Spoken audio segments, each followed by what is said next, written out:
This is perfect, easy, and whole beef tenderloin. I've got about 2 pounds of beef tenderloin, and I'm going to dry it off. This has been sitting at room temperature about 45 minutes. Let it sit at room temperature for 30 to 60 minutes. After you dry it off, you're going to tie it.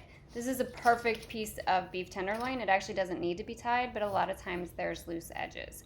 You can ask the butcher to tie it, or you can tie it yourself. It doesn't have to be professional. If you know how to tie shoelaces, you got this. Don't overthink it.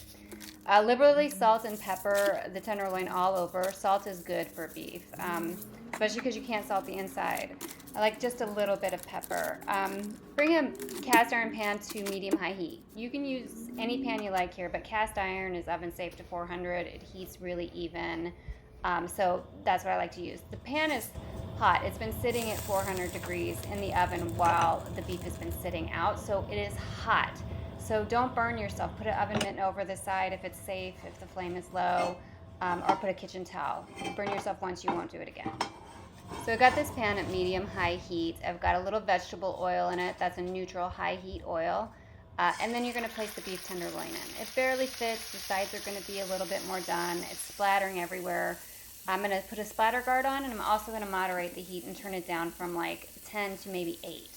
Cook that on that first side there's 4 sides, for, maybe like 2 to 3 minutes. Check it at about 1.5 minutes.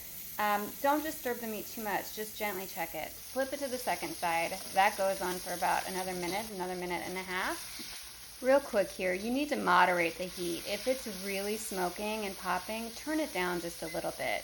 So where I might have started at 8, then I go to 6, then I might even go to 4. So just watch the pan. If stuff's burning and really hot, turn it down. All the other sides cook faster. The third side cooks for a minute to a minute and a half, and then you flip it to the fourth side. Add butter tabs to go throughout the whole piece. That will be about, 1.5, 2 tablespoons. The butter may fall off. It's totally fine. Just let it be. And then pop it in the oven at 400 for about 15 minutes for rare to medium rare. I'm going to say around 120, 125.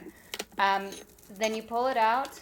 You take it out of the pan so it stops cooking. Also be careful. Everything is really hot. We like to touch these handles. Put it on a grooved cutting board.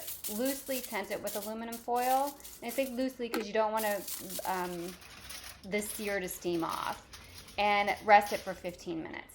Then slice it in any sort of slices you like, thin or thicker. The end pieces will be done more. If it's don't overcook this. Undercooking it, you can troubleshoot that. You can stick the pieces back in and fry them up.